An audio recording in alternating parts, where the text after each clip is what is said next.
Renungan Harian, Begar Selamanya, oleh Gaye Henry dengan Michelle DP.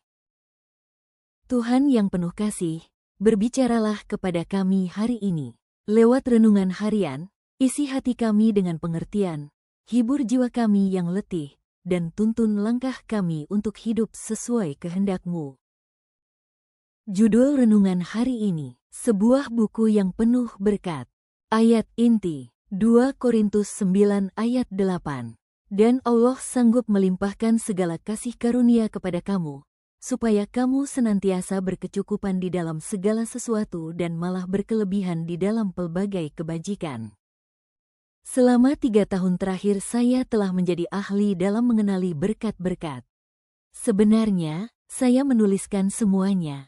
3 tahun lalu putri saya yang berumur 13 tahun, Lana, didiagnosis menderita penyakit saraf langka yang disebut sindrom Rasmussen. Lana mengalami kejang terus-menerus dan akhirnya harus menjalani operasi otak yang sangat berisiko.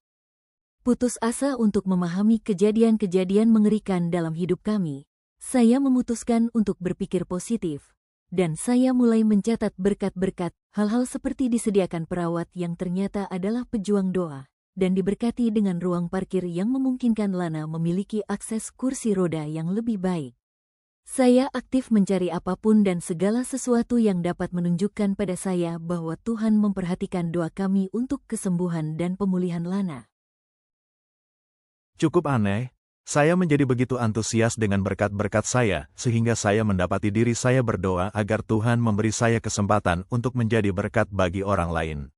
Beberapa jam setelah berdoa untuk pertama kalinya agar saya dapat menjadi berkat bagi orang lain, saya bertemu dengan seorang ibu muda ketika saya sedang menunggu Lana menyelesaikan sesi rehabilitasi di rumah sakit.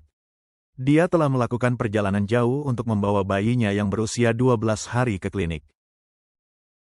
Dia benar-benar hanya punya pakaian di badannya dan uang $5. Dia bertanya apakah saya bisa menukar uang kertasnya itu, agar dia bisa membeli deterjen dan mencuci pakaian yang dia kenakan. Saya kemudian memberinya tumpangan di kamar saya dan sesuatu untuk dipakai, sementara saya mencuci dan mengeringkan pakaian untuknya. Saya begitu bersemangat dalam menjadi berkat baginya, dan saya takjub melihat betapa cepatnya Tuhan telah menjawab doa saya. Sekarang saya mempunyai lebih banyak lagi berkat yang harus saya tuliskan, berkat-berkat yang Tuhan kirimkan kepada saya, dan jalan-jalan yang Tuhan bukakan pada saya untuk menjadi berkat bagi orang lain. Menulis dalam jurnal berkat saya mempunyai pengaruh yang luar biasa terhadap cara saya melihat hal-hal yang terjadi kepada saya dan keluarga saya. Saya telah memperhatikan bahwa Tuhan terlibat dalam detail terkecil dalam keadaan kita. Ketika saya merasa putus asa, saya membaca jurnal berkat saya dan saya menjadi sangat gembira tentang semua hal yang telah Tuhan lakukan sehingga mustahil untuk terus merasa berkecil hati. Menuliskan berkat membuat saya begitu penuh harapan. Saya sudah menemukan bahwa semakin banyak Anda mencoba melihat, semakin banyak berkat yang Anda temukan. Mengapa tidak mulai menulis sebuah buku berkat hari ini dan lihat perbedaan apa yang akan dihasilkan dalam hidup Anda? Kesimpulan hari ini, renungan hari ini mengingatkan kita bahwa di tengah penderitaan dan kesedihan, selalu ada berkat Tuhan yang tersembunyi.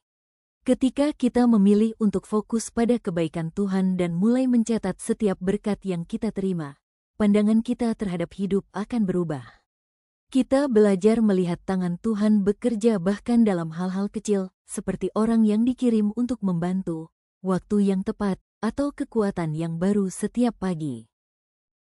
Doa hari ini, Tuhan yang penuh kasih, terima kasih untuk setiap berkat yang Engkau curahkan dalam hidup kami, baik yang besar maupun yang kecil. Ajarilah kami untuk melihat kebaikan-Mu bahkan di tengah kesulitan, dan menuliskan setiap bukti kasih setia-Mu agar iman kami tetap teguh. Jadikan kami juga saluran berkat bagi orang lain, seperti Engkau telah menjadi berkat bagi kami. Dalam nama Yesus kami berdoa. Amin.